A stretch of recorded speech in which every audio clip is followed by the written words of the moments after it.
Kahit hindi ka abogado, mapapadali mo nang maintindihan ang pangunahing batas na kailangan sa araw-araw. Dapat malaman natin ang mga pangunahing batas at karapatan natin na karaniwang nangyayari sa ating buhay. Sa social media, sa utang, sa trabaho, sa ospital, sa mga kapitbahay, sa buhay pamilya, at pati habang nasa biyahe ka. Lahat ng yan, malinaw na maipapaliwanag sa'yo. At ito ang legal kit ni Juan. Ang ganda ng pagkakasulat dito dahil hindi siya nakakatakot basahin. Hindi tulad ng mga legal textbook na sobrang technical. Informative ito, pero parang may kausap ka lang na nagbibigay advice sa'yo. Kung umabot ka dito, paki-comment naman ng legal kit.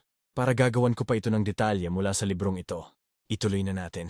Habang binabasa mo ito, unti-unti mong maiintindihan ang mga batas na may direktang epekto sa buhay mo bilang Pilipino. Para sa akin, sulit na sulit ang 100 plus mo dito dahil napakarami mong matututunan. At kahit matapos mo siyang basahin, babalikan mo pa rin siya paminsan-minsan para i-reference ang mga kailangan mo, lalo na kung tungkol sa legal na usapan.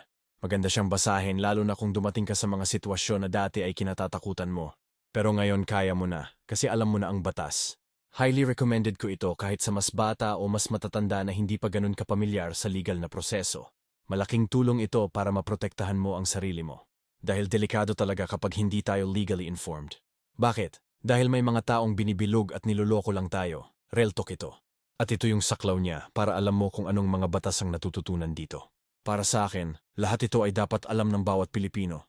Kaya kung sa tingin mo makakatulong ito sa'yo para mas maging handa sa mga pang-araw-araw na sitwasyon, ilalagay ko lang dyan sa yellow basket para mabasa mo rin ang iyong karapatan. Simulan mo na. Dahil book matters.